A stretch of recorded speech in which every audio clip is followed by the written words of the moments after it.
يا أيتها النفس المطمئنة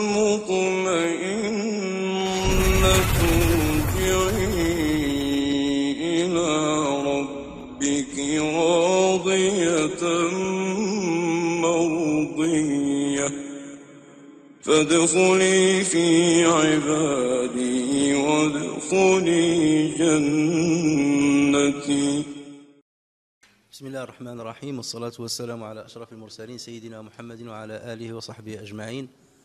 اللهم علمنا ما ينفعنا وانفعنا بما علمتنا وزدنا علما. اللهم اجعل القرآن ربيع قلوبنا وجلاء همنا وذهاب أحزاننا. اللهم ذكرنا منه ما نسينا وعلمنا منه ما جهلنا وارزقنا تلاوته آناء الليل وأطراف النهار. أما بعد, aujourd'hui nous allons commencer une nouvelle sourate. Il s'agit de sourate At-Takathur. Allah Azza wa Jal dit, أعوذ بالله من الشيطان الرجيم, بسم الله الرحمن الرحيم, ألهاكم التكاثر حتى زرتم المقابر كلا سوف تعلمون ثم كلا سوف تعلمون كلا لو تعلمون علم اليقين لترون الجحيم ثم لترونها عين اليقين ثم لتسألن يومئذ عن النعيم. La course aux richesses vous distrait, et là bien entendu je reprends les traductions que vous trouvez, mais on verra au fur et à mesure que les traductions ne reflètent pas exactement le sens des versets. La course aux richesses vous distrait jusqu'à ce que vous visitiez les tombes, mais non, qu'Allah, mais non, vous saurez bientôt, encore une fois non, vous saurez bientôt, sûrement si vous saviez de science certaine, vous verrez certes la fournaise, puis vous la verrez certes avec l'œil de la certitude, puis assurément vous serez interrogé ce jour-là sur les délices. Alors il s'agit de la 102e sourate dans l'ordre des sourates du Mus'haf, et d'après la majorité écrasante des savants, c'est la 16e sourate dans l'ordre de révélation. Au niveau chronologique, c'est la 16e sourate. Il a été révélé juste après sourate Al-Kawthar et juste avant sourate Al-Ma'un. La majorité des savants disent que c'est une sourate mécoise. On verra pourquoi lorsqu'on va voir la raison de révélation. Il y a même certains qui ont rapporté le consensus à ce propos. Certains savants qui ont dit il y a consensus des savants sur le fait qu'elle soit mécoise. C'est le cas de l'imam Ibn Atiyya al-Andalusi. C'est un très grand imam maliki et un grand exégète du Coran qui est mort en l'an 546 de l'Hégire, donc il a vécu en l'an 6 de l'Hégire. Donc lui, il a dit que l'unanimité des savants disent que c'est une sourate qui est mécoise. Néanmoins, quelques savants disent que c'est une sourate qui est médinoise, qui fut révélée à Médine. Et lorsqu'on voit ce sur quoi il se réfère sur deux sources. Il se réfère sur un avis déduit de l'imam al-Bukhari, et on va voir que l'imam al-Bukhari ne le dit pas d'une manière explicite, ça a été déduit de ce qu'a écrit al-Bukhari, et il se base sur un hadith qu'on va citer tout à l'heure. Alors en effet, al-Bukhari, rahimahullah, rapporte dans son sahih que le prophète sallallahu alayhi wa sallam a dit لو كان لابن آدم واد من ذهب لابتغى إليه ثانية ولو كان له ثاني لابتغى إليه ثالثة selon une autre riwaya ولا يملأ جوف ابن آدم إلا التراب ويتوب الله على من تاب. Si le fils d'Adam possédait une vallée en or, il aurait aimé en posséder une deuxième. Et rien ne remplit le ventre du fils d'Adam si ce n'est la terre. Et Dieu recueille le repentir de celui du repentant, de celui qui veut se repentir. Donc le Bukhari, dans le chapitre de Raqa'iq, ça veut dire les paroles qui adoucissent le cœur, qui attendrissent le cœur. Ils rendent le cœur raqiq, donc ils attendrissent le cœur. Donc il a un chapitre qui parle de Raqa'iq, et c'est le dernier chapitre de son ouvrage. Et dans ce chapitre-là, donc il cite ce hadith-là, puisque le prophète sallallahu alayhi wa sallam, il parle de le grand espoir que l'être humain a dans la vie, un espoir illimité. Il espère avoir de la richesse, même si cette richesse suffit pour 3 ou 4 générations de sa descendance. Malgré ça, il veut en avoir plus. Mais à la fin de ce hadith, l'imam al-Bukhari rahimahullah dit Abu al-Walid nous a dit. Et Abu al-Walid, c'est le surnom de l'imam Tayalisi. L'imam Tayalisi, c'est un maître de l'imam al-Bukhari. Donc il a dit Abu al-Walid Qala lana Abu al-Walid. Qala lana Abu al-Walid. Abu al-Walid nous a dit qu'il a rapporté sur Hammad ibn Salama, qui a rapporté sur Thabit, qui a rapporté sur Anas ibn Malik radiyallahu anhu, qui a rapporté sur Ubay ibn Ka'b radiyallahu anhu. Donc que dit Ubay? Il dit nous pensions que ce hadith-là, cette parole du prophète sallallahu alayhi wa sallam, rien ne remplit si le fils d'Adam avait une vallée en or, il a dit nous pensions que cette parole-là était du Coran. كنا نعد هذا من القرآن حتى نزلت ألهاكم التكاثر. Nous pensions que ce hadith-là était un verset coranique jusqu'à ce que Allah Azza wa Jal ait révélé ألهاكم التكاثر. Non, pas sur ألهاكم التكاثر, jusqu'à ce que Allah Azza wa Jal ait révélé ألهاكم التكاثر. Alors, le Bukhari, pourquoi il a ramené ce hadith-là? Donc, c'était un commentaire du hadith qui est cité. Voilà Ubay ibn Ka'b, ce qu'il dit à propos de cette parole du prophète sallallahu alayhi wa sallam, qu'elle était considérée par les compagnons comme du Coran, jusqu'à ce que Al-Hakum Takathur soit descendu. C'est tout ce que dit l'imam al-Bukhari. Donc lui, il ne parle pas de la sourate, il est mécoise ou il est médinoise. Mais les savants ont déduit de ce hadith et du commentaire qu'a fait l'imam al-Bukhari, que l'imam al-Bukhari considère que c'est une sourate médinoise. Pourquoi? Parce que Ubay ibn Ka'b radiyallahu anhu, c'est un Ansari. Il fait partie des Ansarites. Et comme vous le savez, l'Ansar, la majorité d'entre eux se sont convertis après l'immigration du prophète sallallahu alayhi wa sallam, mais surtout Ubay ibn Ka'b. Donc il a dit, comme Ubay ibn Ka'b, lui-même il dit, nous considérions le hadith du prophète sallallahu alayhi wa sallam précité comme étant du Coran jusqu'à ce que sourate Takathur soit révélé. Ça veut dire que cette sourate a été révélée où?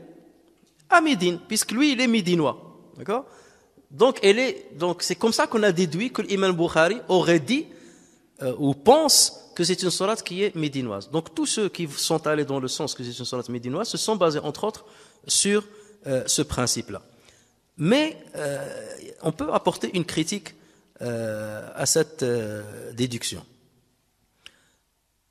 Quelle est la critique qu'on peut apporter à cette déduction? C'est que, d'abord, la première chose, c'est que nous savons très bien que, au début de la révélation, il se pouvait que les compagnons fassent de l'amalgame entre, ou ne savent pas distinguer une parole du Coran d'une parole du prophète sallallahu alayhi wa sallam. Pourquoi? Parce que c'est nouveau, donc on ne peut pas faire la différence. Et d'ailleurs, c'est pour cela que le prophète sallallahu alayhi wa sallam refusait au départ que les compagnons inscrivent ces ahadiths, ces paroles. Il leur disait, n'écrivez pas, n'inscrivez pas mes paroles. Écrivez le Coran, mais pas mes paroles. Mais plus tard, le prophète sallallahu alayhi wa sallam, on le sait, a autorisé l'inscription, l'écriture des ahadiths. Et plusieurs compagnons, certains ils citent plus d'une cinquantaine, avaient des recueils de la parole du prophète sallallahu alayhi wa sallam. Donc le hadith était déjà recueilli par écrit à l'époque du prophète sallallahu alayhi wa sallam. Mais ceci répond à ceux qui disent que le recueil de hadith n'est venu que plus tard après les compagnons. Non. Il y a plus d'une cinquantaine de compagnons sur qui on a rapporté que les hadiths ont été recueillis à leur époque par écrit. Donc, mais au départ, c'est vrai, pour qu'il n'y ait pas d'amalgame, le prophète sallallahu alayhi wa sallam leur disait, n'écrivez que le Coran, n'écrivez pas mes paroles, pour que vous ne fassiez pas l'amalgame. Mais on sait pertinemment qu'avec le temps, les compagnons tous pouvaient faire la distinction entre une parole prophétique et une parole divine. Le Coran, on a la finesse de savoir que ça c'est du Coran et que ça c'est pas du Coran. Ça sent dans l'oreille que ça c'est pas du Coran. Donc, pourquoi je dis ça? C'est parce qu'on ne peut pas imaginer qu'à l'époque de Ubay ibn Ka'b, ça veut dire plus de 13 ans après le début de la révélation, il y aurait encore des compagnons, parmi lesquels Ubay ibn Ka'b, qui faisaient l'amalgame concernant cette parole du prophète sallallahu alayhi wa sallam et pensaient qu'elle soit du Coran. Ça, c'est pas possible. 13 ans après, ou plus de 13 ans après, on pensait que c'est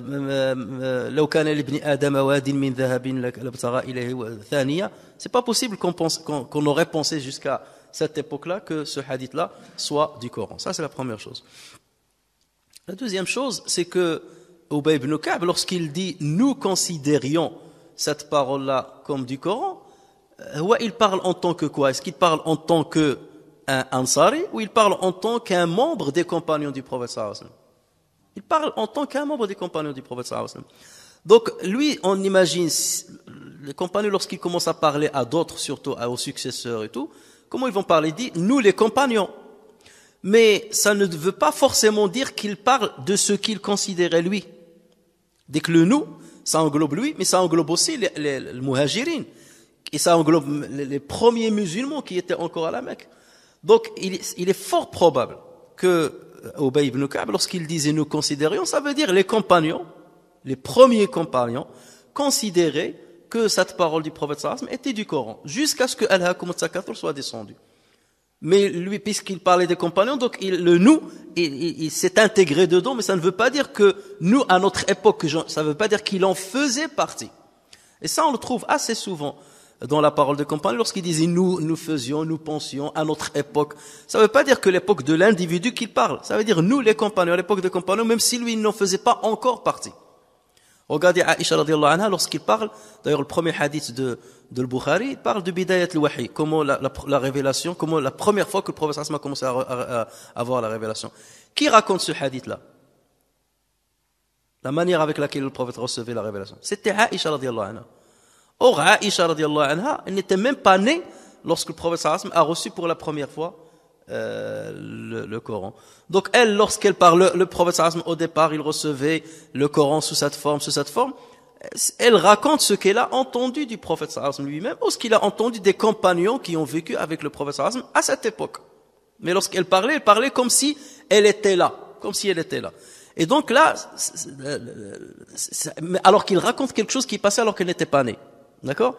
Donc ça aussi, Ubay ibn Ka'b aurait pu dire, nous, ça veut dire les compagnons, mais je n'étais pas encore compagnon, nous considérions que ce hadith-là était du Coran jusqu'à ce que le Surat At-Takathur soit révélé. Par ailleurs, j'ai trouvé certains, en cherchant là-dessus, j'ai trouvé certains contemporains qui ont commencé à remettre en cause même le commentaire de l'imam al-Bukhari en disant, l'imam al-Bukhari a dit, Abu al-Walid nous a dit, qala lana Abu al-Walid.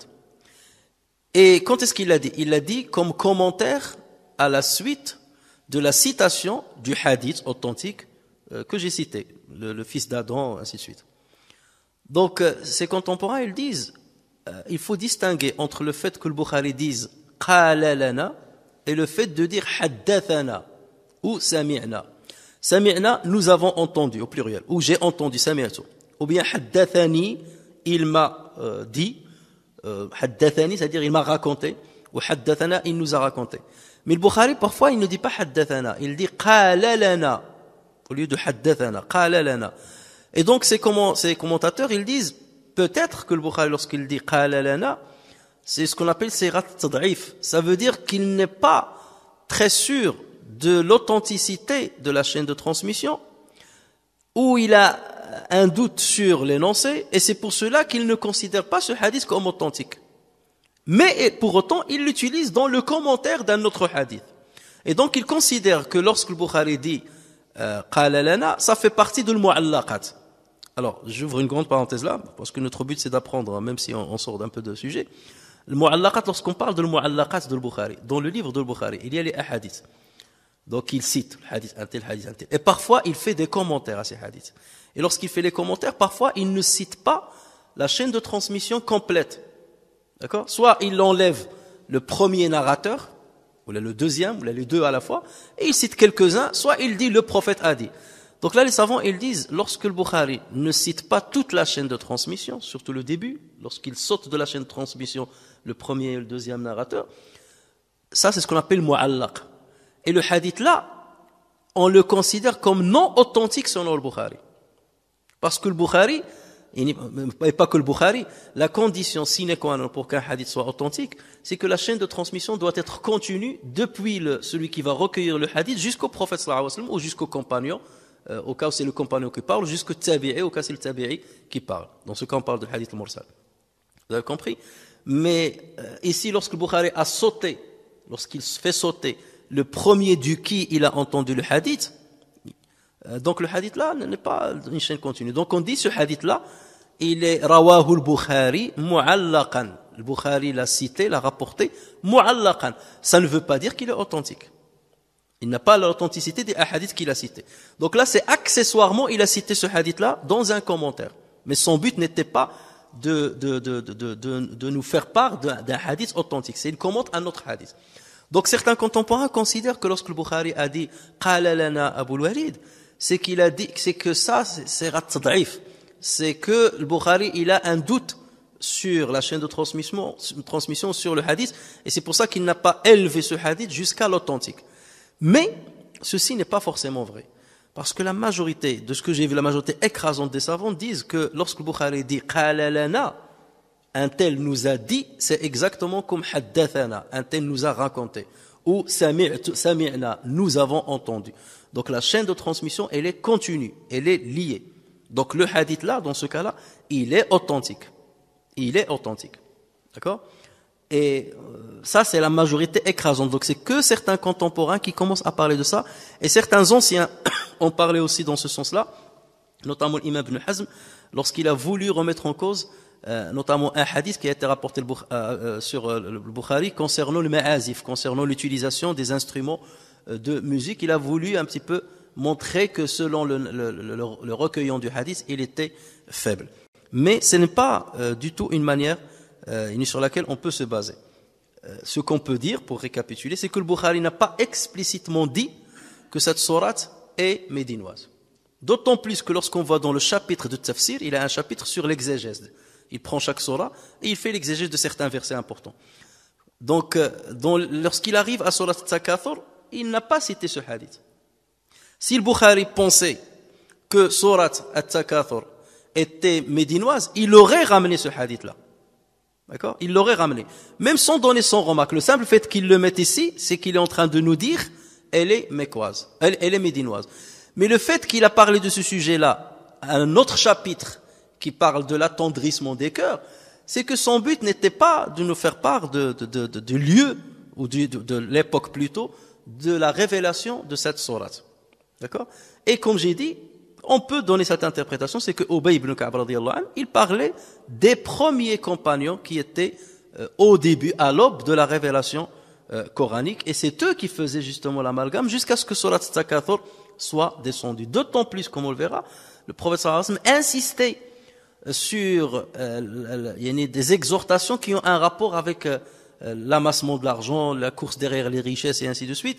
Et donc peut-être que ce hadith-là, le prophète sallallahu alayhi wa sallam, il le répétait souvent. Le fils d'Adam, s'il avait une vallée en or, il espérait en avoir une autre et tout ça. Peut-être le prophète le répétait assez souvent, au point que les premiers compagnons avaient pensé que c'était du Coran.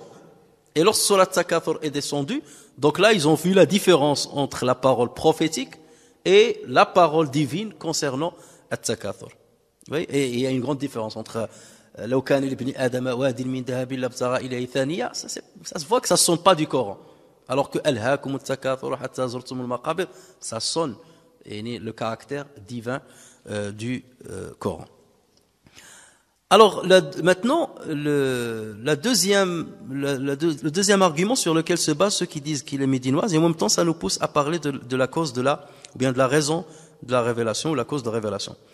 La deuxième preuve, c'est un hadith qui a été rapporté par Ibn Abi Hatim, qui rapporte sur Abi Buraida al-Jurmi, radiyallahu anhu, qu'il a dit, cette sourate est descendue sur le prophète sallallahu alayhi wa sallam concernant, ou bien suite à un affrontement, suite à une tension, une rivalité qui a éclaté entre deux tribus médinoises. Et donc là, ce compagnon-là, il précise, c'était deux tribus médinoises, Banu Haritha et Banu al-Harith. Donc ce sont des gens qui ont commencé à se vanter de leur richesse, se vanter de leur clan, jusqu'à ce que, lorsqu'ils ont parlé de tout sur quoi ils se vantent, nous sommes riches, nous sommes ceci, nous sommes cela, nous avons le poète un tel, nous avons le guerrier un tel qui est courageux, tout ça. Ils ont dit, maintenant, on va aller dans les cimetières pour vanter le mérite de nos ancêtres. Ils sont allés dans les cimetières et ils ont commencé à dire, est-ce que vous avez quelqu'un comme un tel? Et ils s'adressaient à la tombe, ils désignaient la tombe. Est-ce que vous avez quelqu'un comme un tel qui fait partie de notre tribu? Les autres, oui, mais est-ce que vous avez quelqu'un comme un tel qui est enterré ici, qui était ceci, qui était cela? Ils ont commencé à se vanter des morts. Et c'est pour ça qu'ils ont rendu visite au cimetière pour faire ceci. Et c'est pour ça qu'on peut penser que le verset, le deuxième verset, jusqu'à ce que vous rendiez visite au cimetière, et pour faire votre vantardise. Donc voilà ce qui a poussé certains à dire que c'est une sourate qui est médinoise, puisque ces deux tribus étaient médinoises. Toutefois, il y a un autre hadith qui montre que cette sourate a été révélée suite à un litige similaire à ce que je viens de citer, mais qui est arrivé entre deux tribus, mais de la Mecque cette fois-ci. Ce qui prouve que la sourate a été révélée à la Mecque. Et d'ailleurs, l'imam al-Wahidi, l'imam al-Baghawi, rapporte sur Muqatil ibn Sulayman, c'est un des grands exégètes du Coran, et il fait partie de Tabi'in, il est mort en 150 de l'Hégire. Il rapporte aussi sur Dihya al-Kalbi, qui est un compagnon du prophète sallallahu alayhi wa sallam, de même que l'imam al-Qurtubi rapporte sur ces deux personnes que j'ai citées, le compagnon et Muqatil, ainsi que sur Abdullah ibn Abbas radiyallahu anhuma, que cette sourate fut révélée à cause d'une vantardise qui s'est produite entre deux tribus de Quraysh, à savoir Banu Abdi Manaf et Banu Sahm. Et pareil, ils ont commencé à se vanter de ce qu'ils ont, de leurs richesses, de leurs enfants, ainsi de suite. Et ensuite, ils sont allés dans les cimetières de la Mecque pour se vanter de leurs morts. Et c'est comme ça que la sourate a été révélée. Donc c'est pour cela que il est beaucoup plus que probable que cette sourate soit mécoise, d'autant plus que elle sonne les caractéristiques des sourates mécoises. Parce que les sourates mécoises, comme on va le voir, elles parlent beaucoup et souvent de ce genre de sujet. Alors maintenant, s'agissant des noms et des titres qui ont été donnés à cette sourate, le titre bien entendu le plus célèbre, celui que nous connaissons tous, c'est sourate At-Takathur. Sourate At-Takathur, qu'on peut traduire par la course aux richesses ou la vantardise par la richesse. Ça aussi, c'est une bonne traduction. Le deuxième titre qui lui a été donné, c'est sourate Alhaakumut Takathur. Donc dans ce cas, les savants qui lui ont donné ce titre-là, ils ont repris le premier verset. Dans le premier verset, il y a ces deux mots-là, Alhaakumu at-takathur. Ça, c'est un verset. Donc ils ont repris le premier verset. Ce titre a été donné par Abd al-Razzaq al-San'ani, souvent on le cite, qui est le maître de l'imam Ahmed et qui est de Sana'a, du Yémen, qui est mort en 279 de l'Hégire. Ça a été rapporté par Al-Hakim Naysaburi, qui est mort en 405 de l'Hégire, et ça a été rapporté aussi par l'imam As-Suyuti, l'Égyptien qu'on connaît, qui est mort en 911 de l'Hégire. Et d'ailleurs, l'imam As-Suyuti, que dit-il? Il dit, Ibn Abi Hatim a rapporté que Saïd ibn Hilal, radiyallahu anhu, un compagnon, qu'il a dit, les compagnons du prophète sallallahu alayhi wa sallam intitulaient Surat Al-Hakumut Takathur Al-Maqbara. Donc il disait, les compagnons du prophète sallallahu alayhi wa sallam intitulaient ou nommaient Surat Al-Hakumut Takathur. Donc lui-même il a dit Surat Al-Hakumut Takathur. C'est ça ce qui nous intéresse déjà. Comment il a nommé les compagnons? Al-Maqbara, le cimetière. Ils appelaient cette sourate le cimetière. Et c'est le 4e titre qu'on donne à cette sourate. D'accord? Sur la base de ce hadith-là.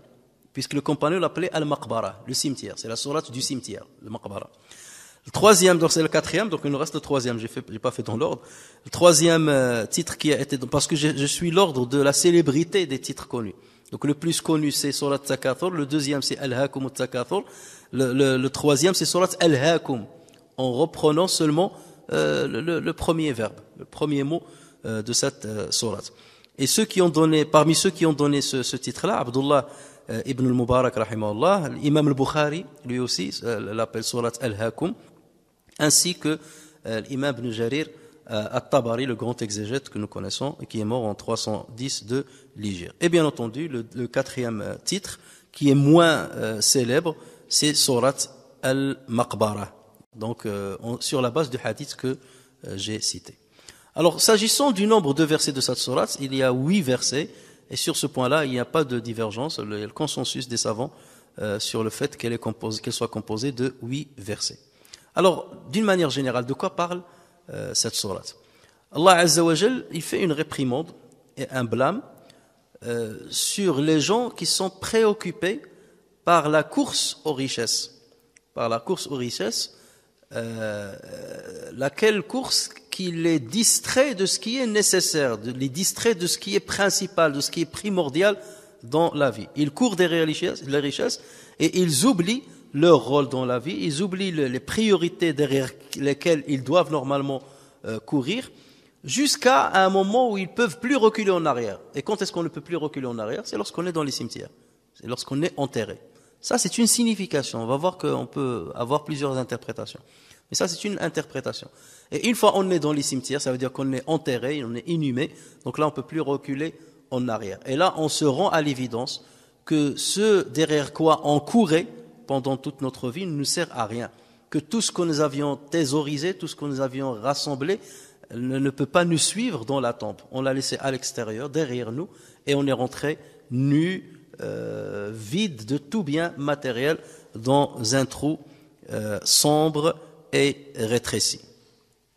Donc, le message de cette sourate, c'est celui de plusieurs sourates qui ont été révélées à Mecca, à la Mecque. Et on retrouve ce sujet-là qui est très répétitif dans les sourates mécoises. Donc, rappelez-vous d'ailleurs, on a parlé de sourate, la dernière fois on a parlé de sourate al-Humaza, celui qui a rassemblé de l'argent, qui a ramassé ou qui a amassé de l'argent. Il pense que son argent va lui donner l'éternité. Donc vous voyez, il y a toujours cette réprimande contre ceux qui amassent l'argent et qui ont un mauvais rapport avec la richesse. On le trouve dans sourate Al-Alaq, lorsqu'Allah Azza wa Jalla dit Kalla innal insana la yatgha an ra'ahu staghna. Certes, l'homme devient rebelle dès qu'il estime qu'il peut se suffire par lui-même, par sa richesse. Donc toujours la question de la richesse qui revient, la richesse qui pousse son propriétaire à penser qu'il peut se tourner de Dieu, qu'il n'a pas besoin de Dieu, ou que ça y est, il est complètement protégé de tous les aléas de la vie. On le trouve dans sourate Al-Masad, lorsqu'Allah Azza wa Jal a parlé de Abu Lahab, tabbat yada abi lahabin wa tab, ma aghna anhu maluhu, wa ma kasab, que périssent les deux mains d'Abu Lahab et que lui-même périsse, sa fortune ne lui sert à rien, ni ce qu'il a acquis. On trouve ceci, le même sujet dans sourate Al-Layl, lorsqu'Allah tabaraka wa ta'ala dit wa ma yughni anhu maluhu idha taradda, et à rien ne lui serviront ses richesses quand il sera jugé. On trouve le même sujet dans sourate Nuh, lorsque Nuh alayhi salam a dit qala Nuh rabbi innahum asawni wattaba'u man lam yazidhu maluhu wa waladuhu illa khasara. Donc Noé dit, Seigneur, ils m'ont désobéi et ils ont suivi celui dont les biens matériels et les enfants n'ont fait qu'accroître la perte. Donc vous voyez que c'est un sujet qui est très récurrent à l'époque de la Mecque, et c'est pour cela qu'on peut penser qu'il est fort probable que cette sourate soit révélée à la Mecque et non pas à Médine, puisque à Médine, le message s'adressait beaucoup plus aux hypocrites et aux musulmans, et les musulmans ont compris quel est le lien qu'ils doivent avoir avec l'argent, puisque, comme on a dit assez souvent, il y avait parmi les musulmans des fortunés, mais qui savaient utiliser leur fortune dans le bon sens, et leur fortune jamais ne les a détournés du chemin d'Allah Azza wa Jalla, et jamais il ne les a égarés de leur mission en tant qu'être humain et en tant que croyant. Et donc, puisque à l'époque des Qurayshites, les gens pensaient que le fait d'avoir l'argent, donc c'est qu'on a tout. Et l'argent détournait de la foi. Et l'argent poussait même les gens à combattre la foi, parce que ça allait à l'encontre de leurs intérêts. Et c'est pour cela que Allah a dit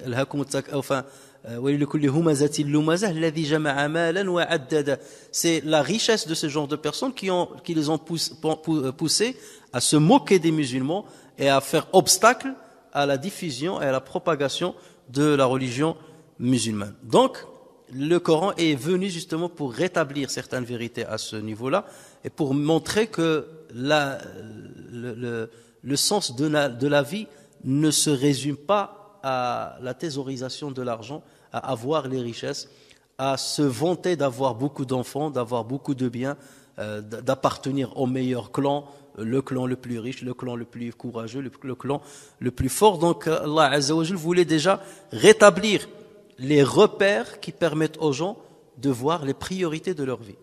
Et c'était le but des soirs, un des buts des soirs mécoises. C'est pour ça que les savants, lorsqu'ils commencent à s'intéresser sur cette question, les soirs mécoises et les soirs médinoises, c'est pour faire dégager les caractéristiques de chacune d'entre elles.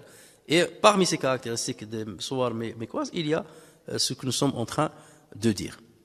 Alors venons-en maintenant au premier verset. Alhaakumu at-takathur. La course aux richesses vous a distrait. Alhaakum. Ça vient du verbe alha. Alha. Et c'est pas du verbe laha. Laha, il s'est distrait. Alha, il a fait distraire l'autre. Alha, il a fait distraire l'autre.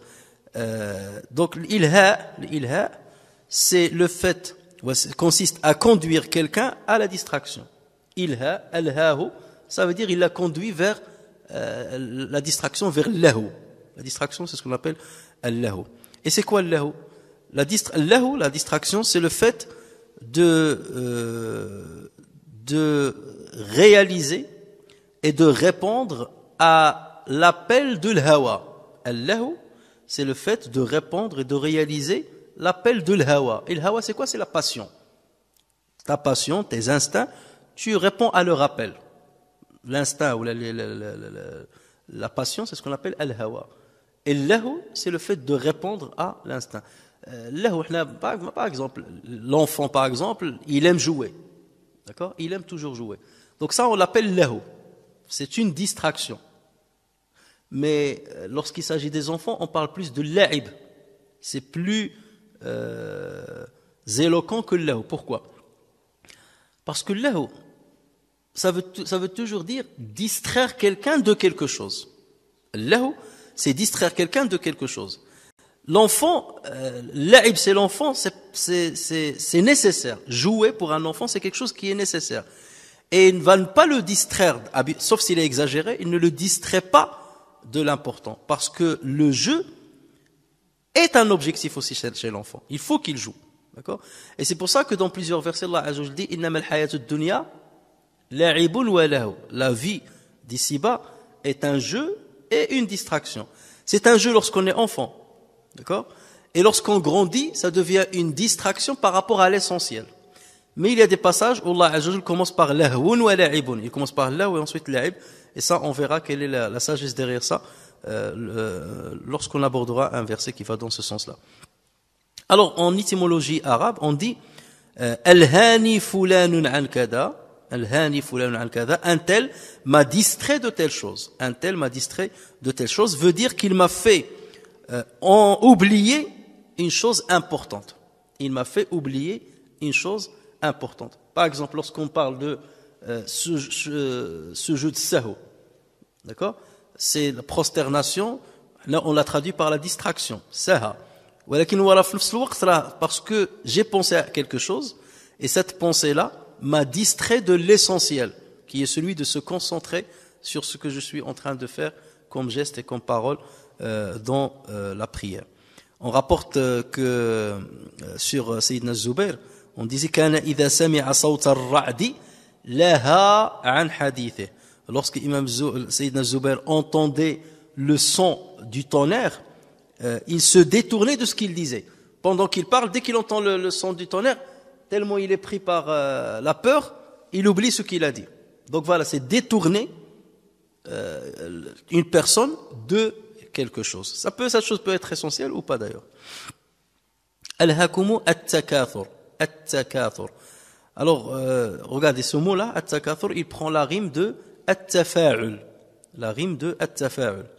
Et cette rime, dans la langue arabe, elle peut avoir en général 3 sens. Lorsque vous voyez un mot en arabe qui a cette rime-là, at-tafa'ul, comme, je sais pas, at-tarabun, at-taba'ud, at-taqatul, et ainsi de suite, at-tafa'ul, donc ça peut avoir 3 sens dans la langue arabe. Le premier sens, c'est une interaction entre 2 personnes ou 2 clans sur une chose. Par exemple, lorsque je dis at-taqatul, c'est le fait de se combattre, 2 clans qui se combattent, ou bien 2 personnes qui se combattent. On parle de at-taqatul, donc une interaction entre 2 personnes ou 2 clans. Ça, c'est la première signification, le premier sens. Le deuxième sens, c'est fournir un effort important pour accomplir un acte. Et cet acte-là, tu ne peux pas l'accomplir si tu ne fournis pas un effort important. Il faut que cet effort dépasse un certain seuil pour utiliser cette rime-là. C'est ce qu'on appelle en arabe takalluful fi'l, fournir un effort pour faire un acte. C'est comme lorsqu'on dit at-taghaful. Taghaful, c'est lorsque quelqu'un te fait du mal, par exemple. Et toi tu dis taghafaltu an. Ça veut dire quoi taghaful? Ça veut dire je fournis un effort pour ne pas prendre en considération ce qu'il m'a dit ou ce qu'il m'a fait. Et ce qu'il m'a fait est tellement abject que normalement, je dois le prendre en compte, je ne dois pas l'oublier. Mais moi, je fais un effort pour ne pas me prendre la tête avec lui, pour ne pas lui en parler, ou là pour ne pas s'en rappeler. D'accord? Donc là, c'est un effort que je fournis. C'est pour ça qu'on va parler dans ce cas de at-taraful. Enfin, l'exemple, c'est l'utilisation de at-taraful. Et taraful ne se fait pas forcément entre 2 clans ou 2 personnes. Et le troisième sens, c'est l'acte lui-même pour lequel on a fait l'effort. L'acte lui-même pour lequel on a fait l'effort. Par exemple, lorsque tu dis at-taba'ud, un homme va dire à sa femme on va s'éloigner un certain temps entre nous. C'est pas facile de s'éloigner, d'accord? Mais l'acte lui-même, on va s'éloigner, on va fournir un effort pour s'éloigner. Donc l'acte lui-même de l'éloignement, on va dire at-taba'ud. Donc vous voyez que c'est un acte qui a été fait après un effort. Donc ça, c'est les 3 sens qu'on peut donner aux mots qui ont cette rime, at-tafa'ul. Alors, dans le cas qui nous intéresse, at-takathur, donc dans quel cas ça va se situer? Ça va se situer dans les 2 premiers cas, dans les 2 premiers sens. Et là, maintenant, donc, ça va nous pousser. Et c'est ça, comment normalement le fait, pourquoi on dit qu'il faut maîtriser l'arabe pour faire l'exégèse. Parce que lorsque tu connais ces règles-là, en général dans l'arabe, tu vas dire, bon, takathur, dans quelle situation il va se poser? Et tout de suite, tu vas dire, est-ce que ça rentre dans le premier sens? Oui. Ça rentre dans le deuxième sens? Oui. Est-ce que ça rentre dans le troisième sens? Non. Donc, dans ce cas, on va dire qu'il rentre dans les 2 premiers sens. Et tu ne vas pas te contenter d'une seule signification, comme on le fait lorsqu'on fait la traduction. Donc maintenant, si on parle du premier sens, le premier sens, c'est une interaction entre 2 personnes. Dans ce cas, ça veut dire quoi, takathur? Takathur, ça veut dire, donc forcément, ça va engager 2 personnes ou 2 clans. Et c'est le cas, ça répond à la cause de la révélation, c'est ce qui était passé entre les 2 clans dont on a parlé, les 2 tribus.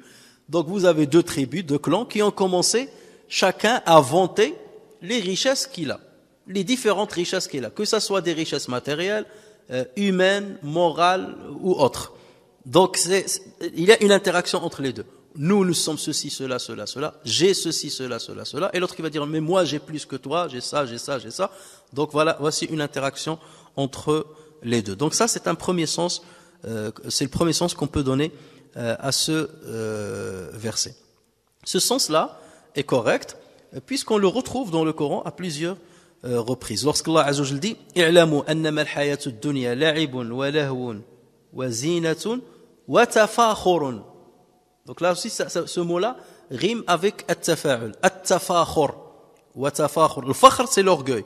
At-tafakhur c'est le fait de se vanter par orgueil devant l'autre et que l'autre fasse la même chose vis-à-vis de toi. Donc il y a une interaction entre les 2. Donc vous voyez qu'il y a d'autres versets qui vont dans ce sens-là. I'lamu annama al-hayatu ad-dunya, sachez que la vie présente n'est que jeu, la'ibun, wa lahwun, donc amusement.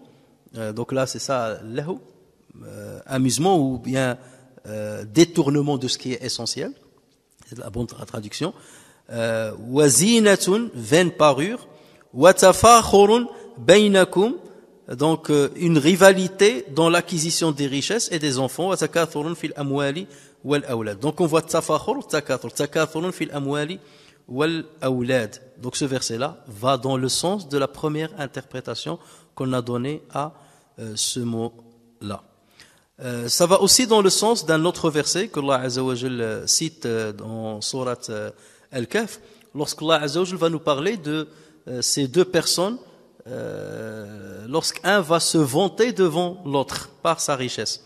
Allah Azza wa Jal dit à ce propos: وَكَانَ لَهُ ثُمُرٌ فَقَالَ لِصَاحِبِهِ وَهُوَ يُحَاوِرُهُ أَنَا أَكْثَرُ مِنْكَ مَالًا وَأَعَزُّ نَفَرًا. Donc, et il avait des fruits, et il dit alors à son compagnon avec qui il conversait: je possède plus de biens, c'est ça takathur, je possède plus de biens que toi, et je suis plus puissant que toi grâce à mon clan. Donc c'est ça, aktharu minka malan wa walada. Donc ça c'est at-takathur. En effet, même en tant que musulman, cette tendance à se vanter devant ses pairs, d'une manière directe d'ailleurs ou d'une manière indirecte, est très présente dans nos sociétés. Vous voyez, beaucoup de gens, d'une manière directe ou indirecte, se vantent des richesses qu'ils ont. Moi, j'ai plus d'enfants que toi. Moi, je gagne mieux que toi. J'ai un salaire supérieur au tien. Moi, ma voiture, elle est plus belle que la tienne. Ma demeure, elle est plus belle que la tienne. Elle est plus chère que la tienne. Mes enfants ont réussi leur vie mieux que tes enfants. Vous voyez, j'ai plus de garçons que toi. J'ai plus...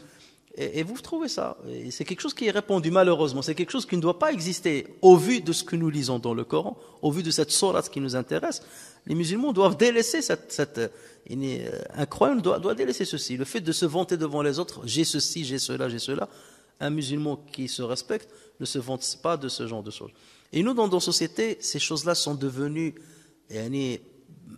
très marquées et très répandues. Surtout entre les femmes. Vous voyez maintenant certains mariages.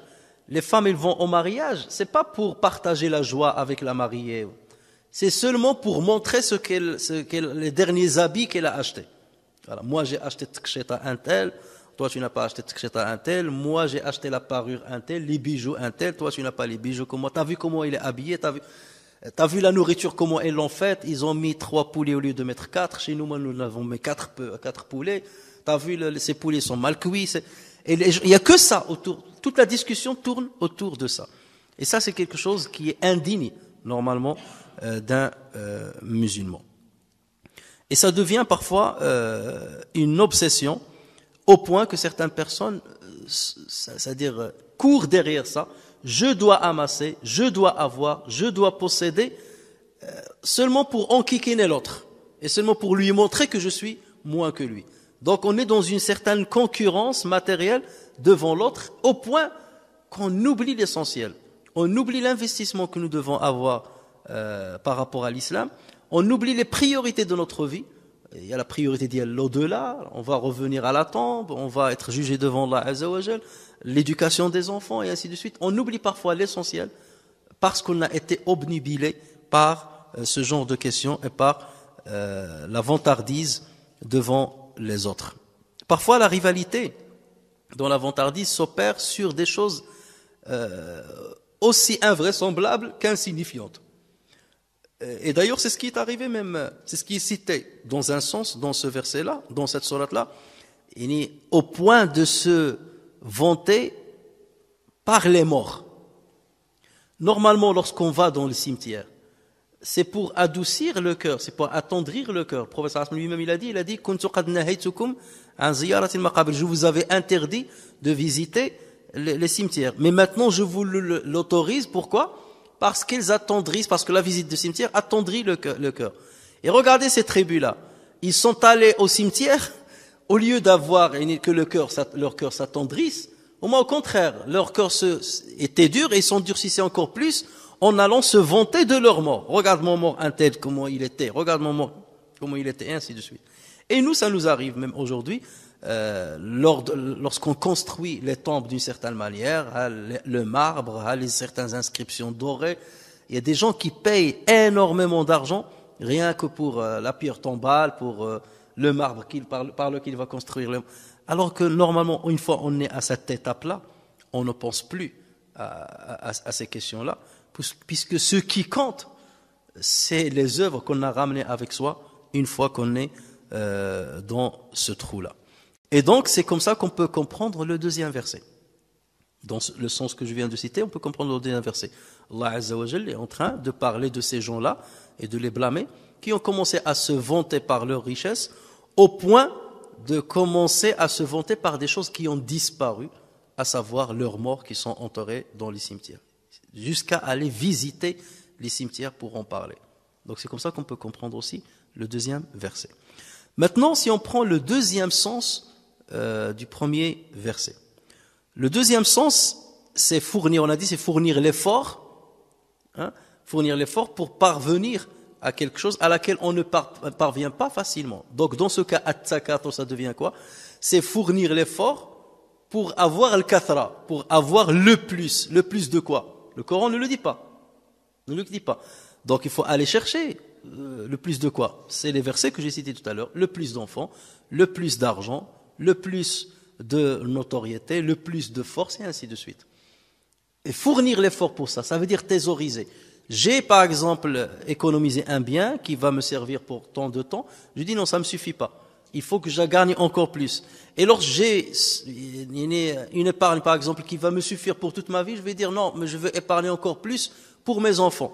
Et lorsque j'ai ce qui suffira même pour mes enfants, je dis je vais épargner plus pour mes petits-enfants. Et parfois les gens à un âge très avancé, 60 ans, 70 ans, 80 ans, et il est encore en train d'amasser l'argent, alors que tu dis mais bon sang, ce que tu as déjà, il te suffit largement pour le peu de temps qui te reste. Pourquoi tu cours? Et c'est ça, être distrait. Distrait par l'amassement d'argent, jusqu'à quoi? Jusqu'à être enterré. Jusqu'à rendre visite à la tombe. Et dans ce cas, le deuxième verset, on le comprend autrement. C'est pas comme tout à l'heure. Tout à l'heure, rendre visite en étant vivant. Aller rendre visite au cimetière pour parler de nos morts. Alors que là, ça parle de nous-mêmes. On court derrière la richesse jusqu'à ce que la mort vienne mettre un terme à notre course. Et dans ce cas, on se retrouve dans la tombe. Vous allez me dire, oui, mais dans ce cas, pourquoi Dieu a dit Zortum, visiter? On reviendra à la signification de visiter dans cette sourate. Pourquoi Allah Azza wa Jalla a dit visiter? Il n'a pas dit enterrer, jusqu'à ce que vous étiez enterrés dans les cimetières. On verra ça peut-être, Inch'Allah, la prochaine fois. Alors maintenant, la question qu'on peut se poser, c'est de quoi la course aux richesses a-t-elle détourné ces gens? Parce qu'on a dit, Al-Ha, c'est détourner quelqu'un d'une chose. Donc, Allah Azza wa Jalla ici n'a pas cité de quoi la course aux richesses a détourné ces gens-là. Voilà. Est-ce que ça a été cité explicitement? Non, ça n'a pas été cité explicitement dans le verset. Mais on peut le déduire en voyant ce qui précède ce verset-là et ce qui vient après ce verset-là. Alors, ce qui précède ce verset-là, c'est quoi? De la sourate. Il n'y a rien, c'est le premier verset. Al-Hakumut Takathur. Il n'y a rien avant. Il n'y a que Bismillah ar-Rahman ar-Rahim. La Bismillah ar-Rahman ar-Rahim, bon, ça c'est seulement une introduction à la sourate. Il y a même divergence, est-ce que ça fait partie, c'est du Coran ou pas. Mais dans les deux cas, de toute façon, ça n'a rien à voir avec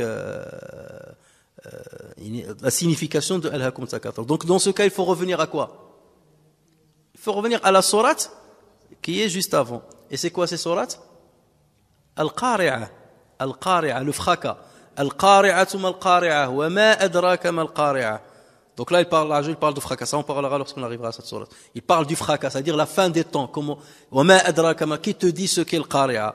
Yawma yakunu an-nasu kal-farashi al-mabthut. Le jour où les gens seront comme des papillons éparpillés. Wa takunu jibalu kal-ihni al-manfush. Les montagnes vont devenir comme de la laine battue, al-manfush. À la fin, il dit فَأَمَّا مَنْ ثَقُلَتْ مَوَازِينُهُ. Celui dont les balances sont lourdes, فَهُوَ فِي عِيشَةٍ راضية. Il sera dans une vie paisible. وَأَمَّا مَنْ خَفَّتْ مَوَازِينُهُ. Celui dont les balances sont légères, donc il sera dans un vrai malheur. Donc là, on peut déduire de quoi la course aux richesses a distrait les gens. Il les a distraits de l'qari'a. Il les a distraits de la fin des temps.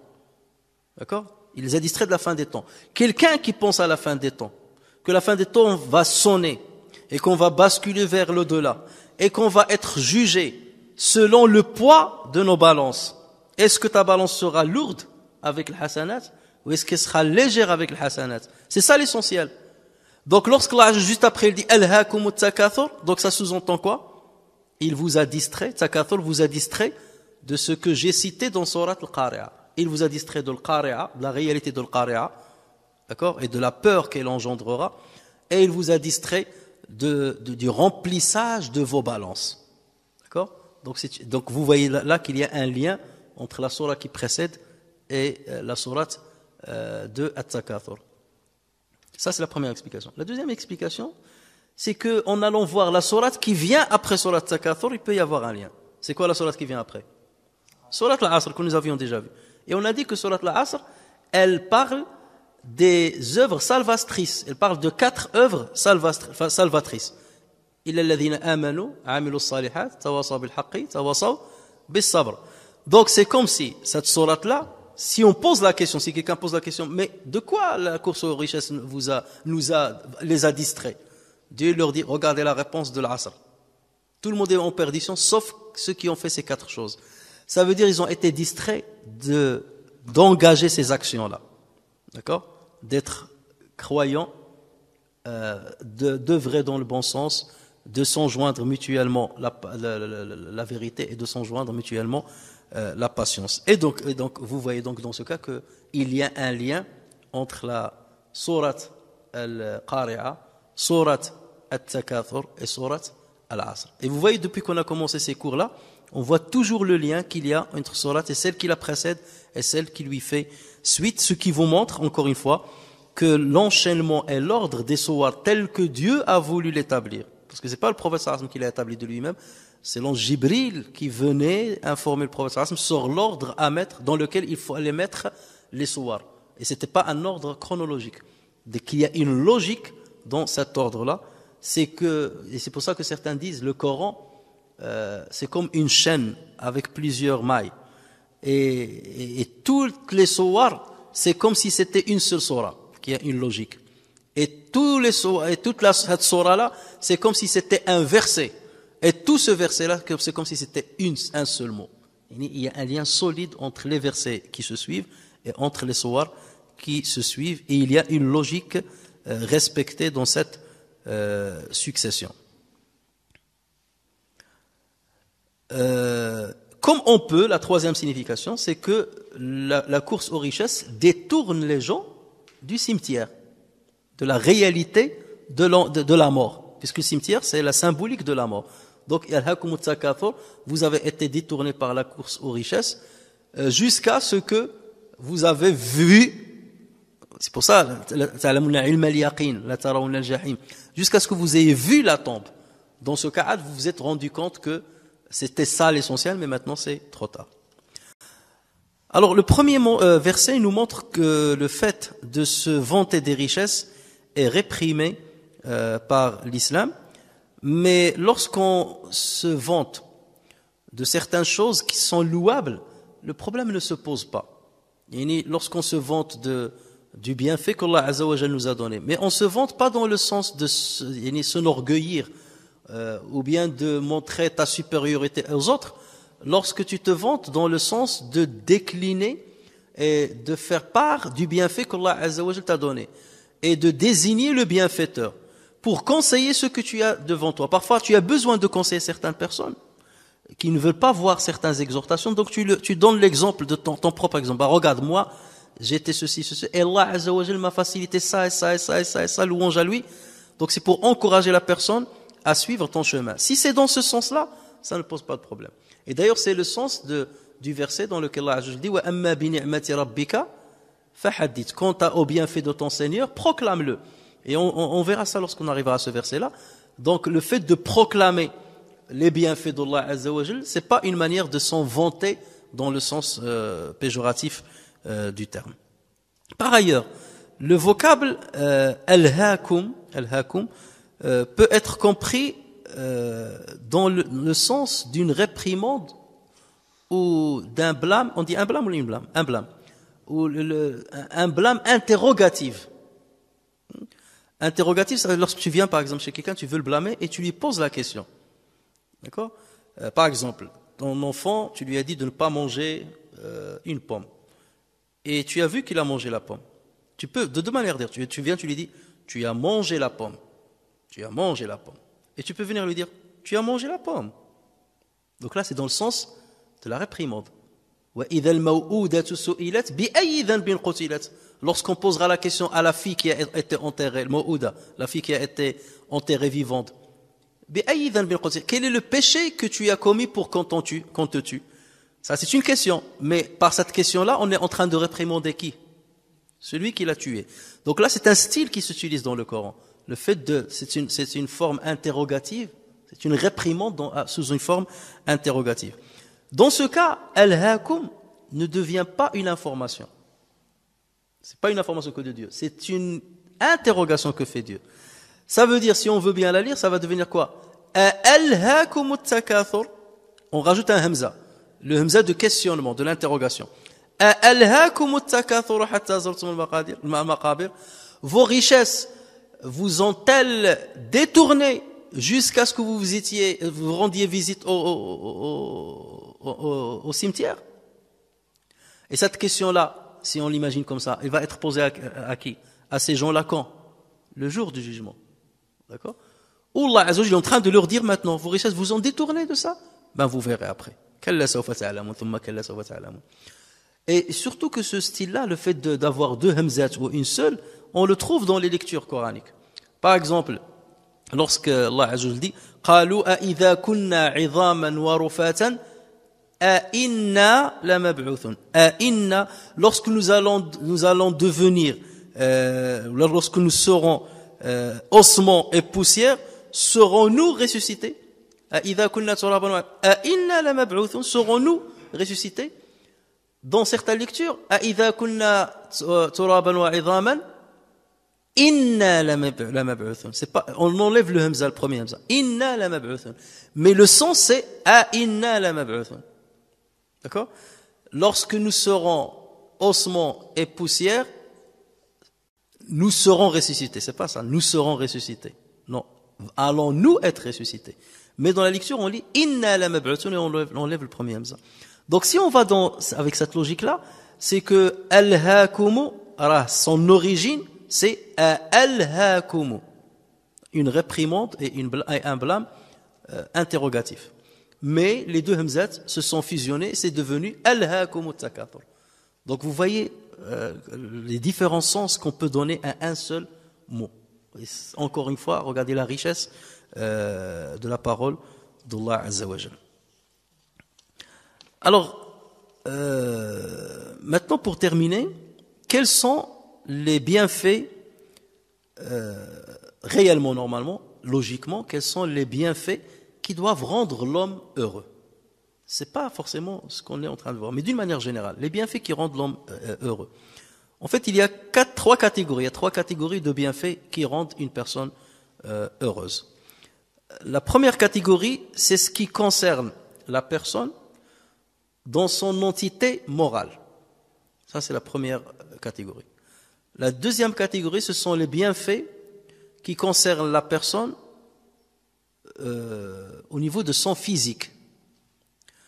Et la troisième catégorie, ce sont les bienfaits qui concernent l'extérieur de la personne, ni son corps, ni sa moralité. Alors, concernant la première catégorie, qui concerne la personne dans sa dimension morale, c'est quoi? C'est la connaissance et c'est l'éthique. La moralité, la connaissance et l'éthique. C'est ça qui rend heureux. Mais encore faut-il le savoir. Vous voyez des gens parfois qui lisent beaucoup, qui apprennent beaucoup, qui fournissent l'effort, il reste des heures et des heures à apprendre. Et tu dis, mais pourquoi il est en train de souffrir pour lire et tout ça? Moi, je me rappelle, lorsque j'étais petit, mon père, il passait des heures et des heures à lire. Et ma mère, elle lui dit, mais tu es en train de crever tes yeux, tu es en train de perdre ton temps et qu'est-ce que ça va te ramener? Ton salaire, il est toujours le même, t'as toujours le même poste et ça va pas nous enrichir. Vous voyez? Et parfois, beaucoup de gens disent ça. Mais on peut pas comprendre ceci que lorsqu'on est dans la situation de cette personne. C'est que la personne qui apprend de la connaissance, il est dans un plaisir extraordinaire. Le plaisir de la connaissance, le plaisir du savoir, c'est un plaisir inégalable. Connaître la vie, connaître la création de Dieu, connaître Dieu. Tout ça, ça doit normalement, toute connaissance qui te mène à la connaissance de Dieu, ça fournit un plaisir extraordinaire. Mais beaucoup passent à côté de ce plaisir, ne se rendent pas compte de ce plaisir. Ils ignorent à la base qu'il y a du plaisir dedans. Il te dit, pour moi, qu'est-ce que ça va me procurer de prendre un livre, de participer à un cours ou d'apprendre quelque chose? Ça me procure rien. C'est normal parce qu'il n'a jamais essayé.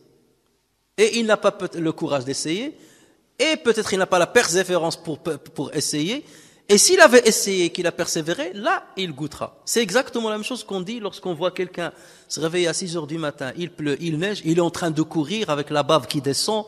Et on dit, mais pourquoi il court comme ça, il est en train, alors que moi je dors tranquille. Mais va lui demander le plaisir qu'il a, les endorphines que son cerveau va sécréter et qui va lui procurer un apaisement extraordinaire. Tu ne le ressentiras pas. Ben, c'est exactement pareil. La connaissance permet au cerveau de sécréter, physiologiquement là je vous parle, des endorphines qui donnent un apaisement et un plaisir à la personne. Il en est de même pour la moralité. Ça donne un plaisir. Lorsque tu es sur une bonne moralité, tu es quelqu'un de patient, tu es quelqu'un de magnanime, tu es quelqu'un de généreux, tu trouves des gens, il invite des gens et il les invite chez lui et il dépense pour eux, il prépare le mchoui, il prépare le maqli, il prépare ceci, et toi tu te dis mais il est en train de gaspiller son argent. Mais lui, il te dit, j'ai un plaisir à être généreux, à accueillir les gens, à dépenser pour eux, à ce qu'ils mangent avec moi et tout. Ça lui procure un plaisir. Ou le radin, jamais il va comprendre ça. Un plaisir à dépenser de l'argent, c'est pas possible. C'est un fou. Mais voilà, parce qu'il n'a jamais essayé, il ne pourra pas savoir. Dieu ne l'a pas guidé pour déguster la joie d'être généreux, la joie de la bonne moralité. Et normalement, quelqu'un qui est sur le droit chemin, qui commence à connaître Dieu, qui connaît sa religion, qui adopte une belle éthique, il a une joie à l'intérieur. Je suis content. قل بفضل الله وبرحمته فبذلك فليفرحوا هو خير مما يجمعون. Dit c'est par la grâce de Dieu et c'est par sa miséricorde qu'il faut être heureux. Ceci est mieux que ce qu'ils amassent. Ça procure une joie meilleure que celle que te procure la richesse et la fortune. La deuxième catégorie, donc on a dit, c'est les bienfaits qui sont liés au corps, pas à la moralité ni à la connaissance, c'est au corps. Bien entendu, là, on trouve quoi? On trouve la santé et on trouve la beauté. La santé, donc tu jouis d'une bonne santé, ou la beauté, il est relatif. Certains voient la beauté, c'est le fait d'avoir les biceps bien striés ou les pectoraux, quand tu dis regarde, il reste devant il lève 2 kilos de ciment par-ci, par-là, il vient devant le miroir, il commence à voir et tout ça, il est content d'avoir 2 cerveaux ici et un muscle là. C'était l'inverse qu'il devait avoir. Donc ça, c'est la deuxième catégorie. Ou une femme, elle est contente de sa beauté, elle est devant le miroir et elle dit Allahumma salli ala nabi, regarde comment je suis. Ça, c'est quelque chose qui procure bien entendu un contentement et une joie. Et bien entendu, la troisième catégorie, ce sont les bienfaits qui sont externes à la personne. Externe à la personne, c'est l'argent. L'argent, il est extérieur à la personne. Il n'est pas lié. C'est un moyen. Il est extérieur à la personne. C'est la même chose que la notoriété. La notoriété, il est extérieur à la personne. C'est la même chose que les liens familiaux ou les liens d'amitié ou les liens de fraternité. Ce sont des choses qui sont externes à la personne. Donc voici les 3 catégories des bienfaits que peut avoir une personne. Le problème réside en quoi? Réside dans la considération de l'importance de ces 3 catégories. C'est ce qui va différer entre un croyant et un non-croyant. C'est que le croyant, qu'est-ce qu'il dit? Il te dit, moi j'ai une classification que je vais établir au vu de ce que me dit ma religion. La chose la plus importante, c'est la connaissance et ensuite, et bien entendu, la connaissance et l'éthique. De toute façon, ils sont imbriqués. Ils communiquent entre elles. C'est ça le plus important. Et je mets tout le reste au service de ça. Il va dépenser l'argent pour acheter des livres. Il va dépenser l'argent pour aller rendre visite à un savant, quelque chose comme ça. Il va dépenser sa santé même, sa santé, pour la connaissance et pour l'éthique. Il va rester toute la nuit à apprendre, réveillé, il n'a même pas bien dormi, tout ça. Mais tu es en train de bousiller un bienfait mais c'est parce que c'est pour la priorité des priorités, la connaissance de Dieu, la proximité de Dieu, la bonne éthique. Donc il met tout le reste au service. Donc le reste devient un moyen pour parvenir à cet objectif principal. Et vous avez ceux qui inversent l'ordre. Et il te dit, Anna, je suis prêt à vendre mon savoir. Et pour l'argent. Et il y en a qui vendent leur savoir. Il a de la connaissance et il la vend pour avoir un bien. Il vend son éthique pour avoir de l'argent. Mais il peut mentir, il peut tricher. C'est de la perte de l'éthique, ça. Il vole, il triche, il manigance des choses et tout pour avoir de l'argent.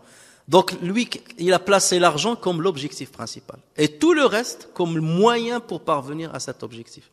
Donc là, vous avez deux personnes qui sont diamétralement opposées. Et entre les deux, vous avez certains qui vont placer ça plutôt que ça. Il y a certains qui vont s'intéresser seulement à sa santé. C'est ce qui l'intéresse. Et il se lève, je vais manger bio, je vais faire ceci, je ne vais pas courir, je vais me réveiller à telle heure, même si je ne fais pas ma prière, même si c'est pas kada. Moi, c'est ma santé. Ou je dois manger kada, ou manger les protéines, ou kada wadi, au dépend de certaines choses qui peuvent être morales, ou de certaines choses qui ont un rapport avec la connaissance. Donc, c'est pour ça que je vous ai dit, cette sourate-là et les sourates qui lui sont similaires, elles sont en train de nous placer l'échelle des priorités chez nous. L'échelle des priorités relatives aux bienfaits divins. Et Allah Azza wa Jalla est en train de leur dire, voilà, takathur, n'est qu'un moyen pour parvenir à un objectif principal. Donc mettez vos objectifs au départ.